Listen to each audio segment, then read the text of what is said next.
train of thought. People are saying that LVMH, by investing in Notre Dame, when there's a whole world of people dying of hunger, you're going to go and put a church and do... I'm just saying, there's two trains of thought, right? It's all relative. It's all relative. It can be also completely... have to realize that, you know, at the end of the day, it's the currency of the country as well. Notre Dame is synonymous with Paris. It's synonymous with being French. I go, I have my baguette. I go, I hang out and I go... see the Eiffel Tower, and then you see Notre Dame. It's part of it. So, but you know, I was just discussing with a media guy before, which was completely hit me in my head, which I think I should tell you guys, is France, 87% of all companies, French companies who are top luxury brands in the world, 87% of their luxury brands are sold overseas. Or 92% of brands are sold overseas. Local market is nothing. The local market is 6%, and that 6% is also tourists. So in France, there is no thing. But the French luxury brands know how to market it globally, because that's why all the top brands and luxury brands in the world are French. And no French buys luxury brands. But it's also heritage. Well, I think that brings it back. But I think it depends if we're talking fashion or which industries, but I think it brings it back to this aspect of that this particular region or the global south is very important, and that's why there is sometimes tension between headquarters and regional quarters, for example, because what works in Paris doesn't necessarily work here. There is a global aspect, and I think it's important, but I don't know if it's important when it comes to art collaboration. So I think marketing practices and art projects are related, but not necessarily the key driver. And so I think it's going back to Mirna's point, how do I connect to my customer here in this particular region or this particular local market? How do I speak their language, their history, their heritage? What makes me excited? And so I think that is really important to actually touch upon, and art can enable you to do that. It goes back to the sense of responsibility and our point of view. And you have to work with partners that will enable that dialogue, that will be able to actually select the right artists, speak to them about the process, and safeguard that artistic creation and that process, while at the same time producing something that is the right outcome or the desired outcome for the brand and the customer. And there are so many challenges that you need to meet at the same time. And I always say that actually all the brands that we worked so far, and we keep this quite confidential, they had a champion in the company. There was always someone that leads a particular department or a team that said, we're going to do this, I get this. And they had the right support internally. And I think one thing that I want to leave you with here is that we have top management in this audience. Allow your team members to present some projects that involve more risk. A lot of them are dreaming projects, and they have to go risk. to HQ, and we're not sure if HQ is part of the strategy or not. But I think it's important. I mean, Burberry probably would have not happened if not for Seth Buckley, who was really pushing for it to take place here and in Dubai, and it was incredible. And so I think there are so many more opportunities going back to where this market is or where this landscape is.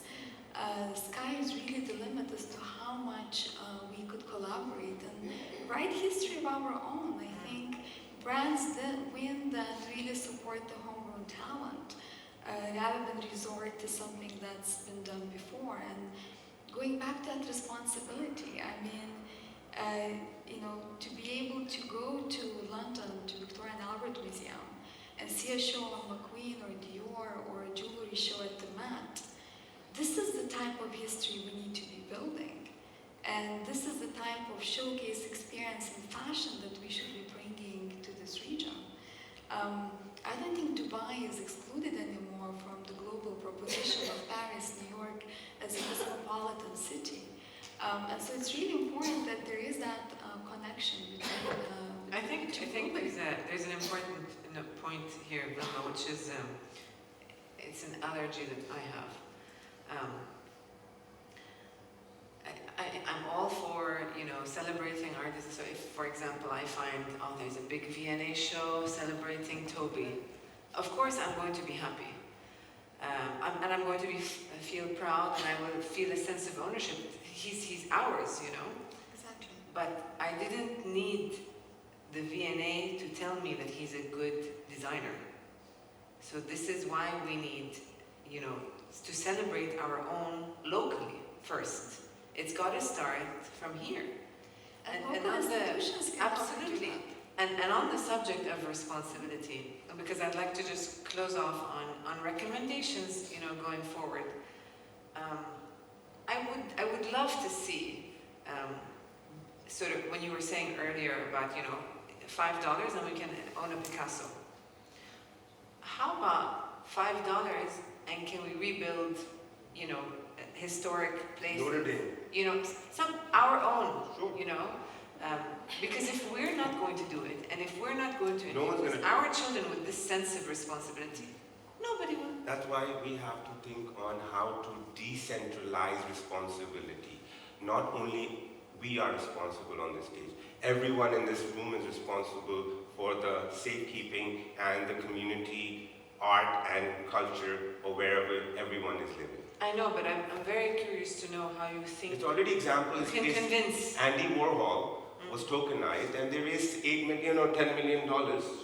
We can get the blockchain guys have all left, but there's already examples which are in place today where it's coming, and it's going to come so fast because the adoption of the younger generation is fast. No one, for example, to look at a particular painting in an art gallery. Maybe you and me, if we go to Paris, we'll go around whole day, spend our time in an art gallery. You think our kids are going to do that? They might just, we're going to stand in line to go and see the Mona Lisa for like 3 hours to go see this But Mona Lisa. if I just Right? say- They are, but I'm just saying there's a lot more people who are not going to go see the Mona Lisa or don't have the financial wherewithal to go even to the museum, and they will go, oh wow, that's the Mona Lisa, right? So I think it is something that it needs to be decentralized, and we need to open the gates to allow the entire world in instead of keeping it closed with our previous thought up concepts. But I think we also need to go back to a brand's point of view, because we're talking here viewing art as an investment. It's an option. There are some brands that build a collection. Fantastic. There are some brands that set up a foundation. Cartier, Montblanc was the same. We actually held their Arts Patronage Award in concrete, and they awarded by Sam and Till, and they awarded Nadia and Rajiv Samdanis for their contribution to the arts as fantastic collectors and patrons. In Rome. Exactly, and so they've done that globally. It's an award that traveled and really recognized different individuals in different parts of the world. So that's another way of doing it. There are other ways of supporting different cultural initiatives, and there is an opportunity of starting your own. It's just identifying what is the right context for you as a brand, and I'm not only speaking geographically or historically, I'm speaking about your own product or your service or your proposition. And brand's point of view goes beyond that product or collection. It's an outcome, it's an output, but it's really about this halo effect and desire of what your brand stands for. And I think we need to start creating a sense of identity where, okay, every culture, every country has its identity, and we try and abide by the rules, inspire them, but move them forward as well. I think that the brands have, okay, we're going to use one perspective for all. As you mentioned, obviously, we can't do that. But once you create this whole way of thinking, okay, that this is how this country is, this is how this country is, and then you sink your teeth deep into the culture, and you show empathy, and you show that you're interested, the demographic, the community will respond immediately, like that example with, King Faisal's Palace. That was epic. So I think that this is the steps that need to be taken. We need to really go deep and touch people emotionally. And take more risks as brands, be more brave to go forward. But also listen to the art practitioners, right? I think that was my point. I think if, it goes back to the 3 points that we kind of started with. You know, if we can think long term, create purpose and the meaning by bringing the two together, but be selective with the partners that you work with. Anyone from the agency to the practitioners that you appoint to be part of that journey is really, really important. We have 3 minutes, and I just wanted to get Jasper, your recommendations, and Khurram, if you have any more, about how to Acquire more Picassos. I can talk for hours. But I'd like to invite all of you here. I own an art gallery, and I'm considered a schizophrenic art collector. So it's in the building. It's called Okapi World Art Gallery. Okapi is when a giraffe and a zebra mated, and a new animal was created. So just for a background, what is Okapi? I'm not sure if that's art or luxury, but anyway. Go down and enjoy both. I think recommendations from me, just simply, if you're really talking about luxury in any art-related way, you also have to remember the quality aspect of the art. The luxury in the brand should be self-apparent, but the art, there are so many different forms, there are so many different levels, so many different styles. You have to decide as a brand when you're looking for a partnership, if you want to link yourself to something, what defines the quality of that art, whatever the form, and how does that relate to who you are as a brand and what your product is and stands for. And that's the most important thing, because there's plenty of choice out there. There's plenty of choice locally, there's plenty of choice internationally. If you're looking for things with which to identify, but the quality of those things varies dramatically. And if the quality of the local art and the local brand can be brought together at the right level and in the right way, then you'll get a successful outcome, I think. The passion is still there. Yeah. It becomes so diluted that where's the passion? Where's the whole process? Yeah, it has to be selective. It has to be absolutely clinically identified and believed in, and as you say, passionized. It's got to be something that you are completely committed to. It's not just paying some money and hoping to get something out. You've got to work at this, and you've got to put a huge amount of effort into it to achieve that success. And that's where, as I said, for us, and in so many examples, the link between high art and high luxury is so important and so valuable. Thank you, and thank you all very much. We're going to open the floor to any questions. Oh dear, nobody wants to ask anything.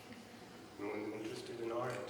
Oh, I'm sure they'll have a lot of questions for All right, you got one. Oh, we have a question. A brave one. Whoever's interested in art, ask a question. Sorry? Oh, great. Okay, great. Okay, I ask. So just to give a bit of context, you all spoke about long-term collaborations between artists and brands. So I'm a part of the Piaget team, and I know.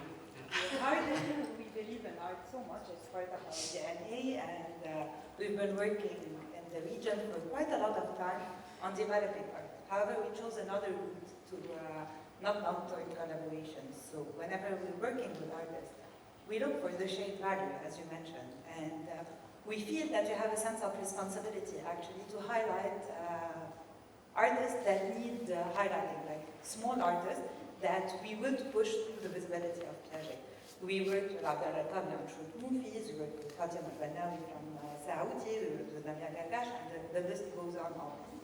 So we feel that if we work on long-term collaborations, the industry or the users that are seeing our assets that are created want always something new and want to discover more about art.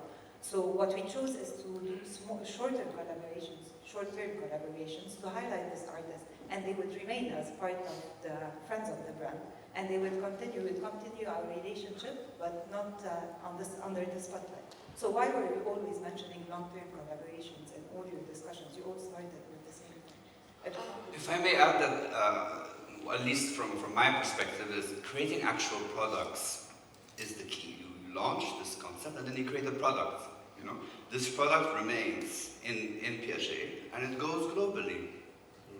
It sells, great. It doesn't sell, you reformat it, for example. You know? But this is the idea, for us to have that window of opportunity, like all the international big players, basically. So if I may to add to this, thank you for the question.